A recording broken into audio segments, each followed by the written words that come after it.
When I woke up in the morning, I knew something was off. It wasn't until after my morning shower and shave that I figured it out. Not until my toothbrush slipped into a new gap in my smile. I froze, bristles bridging the gap, as I tried to understand what happened. Slowly, I'd removed the toothbrush from my mouth and stared in the mirror as I pulled my lips back. Part smile, mostly grimace. There it was, under my whitewashed paste-smeared lips and set in the sudsy white teeth, was a little black window. Upper set, one of the front ones. I'm not a particularly vain person, but this was upsetting. Missing teeth were for yokels, the homeless, people who got into fistfights over sports. I wear a suit, I go to meetings, I have a secretary. Now, here I was, looking like dirt. What made this deterioration worse was that just a few weeks ago, I had noticed my hair was thinning. Now this. My anxiety flared and my mind exploded with reasons why my tooth could have fallen out. Was it because I only brushed my teeth once a day on the weekends? Or was it something with my gums? I went through the day with my upper lip curled over my teeth and my mind filled with every possible reason why my tooth was gone. My secretary scheduled a dentist's appointment for me later in the week. I didn't tell her why. The next morning, I was missing another one. Bottom, towards the back. No blood, no pain. There was a hole. I couldn't keep my tongue out of it, but that was it. Physically, at least. On the inside, I felt a constant claustrophobic panic. At home, every couple of minutes, I would tear off my sheets or get down on all fours, spreading out like a stretching dog, fingers splayed, praying that some part of me would touch these lost teeth. They had to be somewhere. Maybe the dentist could put them back in. On the third day, my front teeth on the top and bottom were gone. I almost cried. I was single and all I could think about was how no woman would want someone with such a messed up mouth. Every few minutes, I reached into my mouth to push and pull on my teeth to see if they were loose. That is, until I began to worry that I was making them loose with all the tugging. I didn't go to work. I just called my dentist a half dozen times, trying to get him to see me as soon as possible. The anxiety burned me out, so after I carefully brushed my teeth, I went to bed early. I don't know when I woke up, but when I did, I saw him. I don't know why I didn't scream or jump back against the headboard. Somehow, I just stayed still and watched him through slivers of open eyes. In the dark, I could just barely see the outline of his hunched back. His face was pale and waxy. His thin, round glasses caught the little bit of streetlight that came through my window. When he put his hand in my mouth, I tasted leather. Short, fat fingers pinched one of my teeth. I felt a quick, sharp slice into my gum, and then just a gap where my tooth was. He took 4 more, then creeped out of my room. The floorboards didn't squeak, and my door hinge didn't whine as he closed it. I didn't even hear the front door open and close. All I heard was a car starting and pulling out of my driveway. I didn't go anywhere the next day. My dentist's office called, but I didn't answer my phone or listen to their voicemail. I didn't move out of my bed.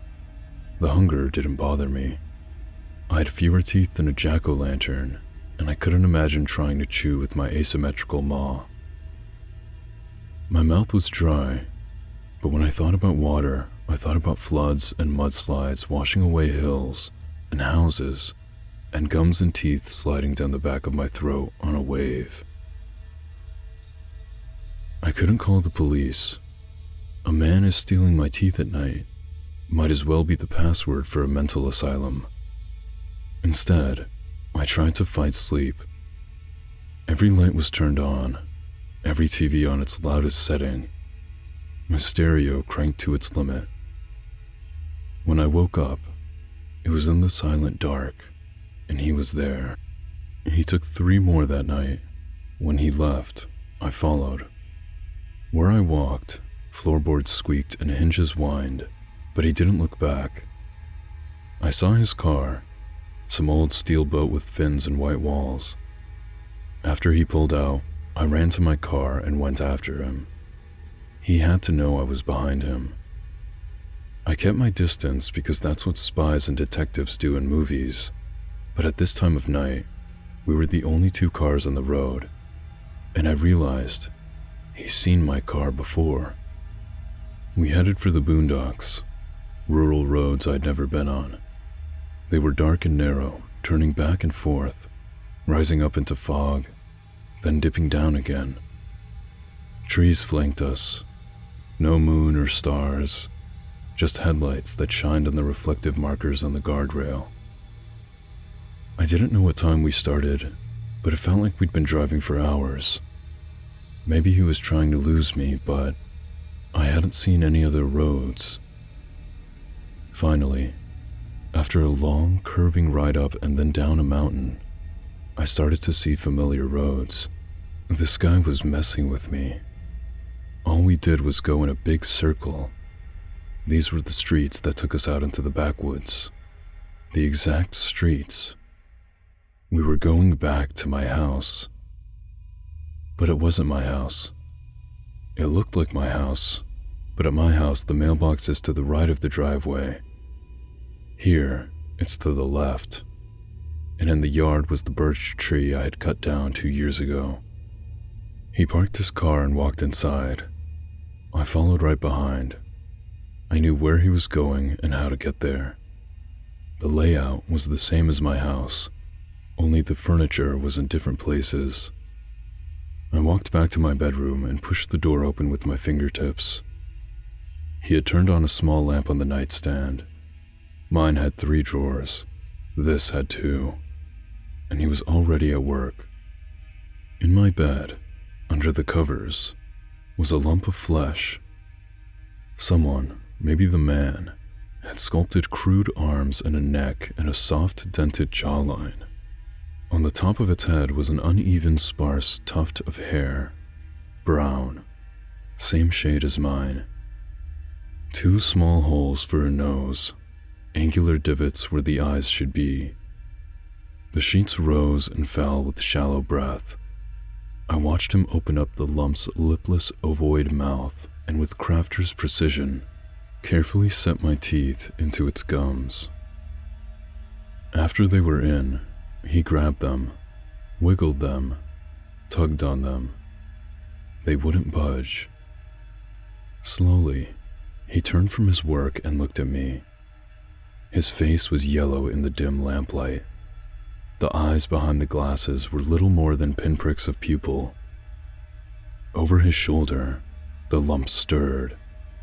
It struggled to breathe. Each exhale was a muffled internal scream. It tried to rise, tried to push itself up with boneless, flipper-like hands, but they just smashed useless against the mattress. The groaning breaths became more frustrated and angry as it struggled to prop itself up. When the lump finally shimmied itself against the headboard, it joined the man in staring at me, and I stared back. First into its empty sockets, the same dull, slimy pink as a newborn baby. The room was getting smaller. The bulb in the bedside lamp explodes and the only light comes from the man's tiny eyes. Thin bolts of blazing yellow that cut right through the pitch dark of the room, illuminating a little island of his sickly flesh. The pupils spread, the light widened, revealing more and more of his face. His mouth was opened, wide, unhinged. All I could see was teeth, sloppily spiraling around the inside of his mouth until they disappeared into the dark of his throat. All I heard was the struggling breaths of the lump, now loud as thunder, but still maintaining that muffled quality. My eyes traced the spiral of teeth, straining to follow them into the cavernous black esophagus. I fell in and rode the spiral down. I woke up in my house, my real house. It was a few more nights before all my teeth were gone. Then I started to lose my fingernails and toenails. Last night, he took my lips. Now, there's just a gaping black hole in my face. I don't know what he'll take next, but I saw myself half-formed in that bed. I know there's a lot of work to be done.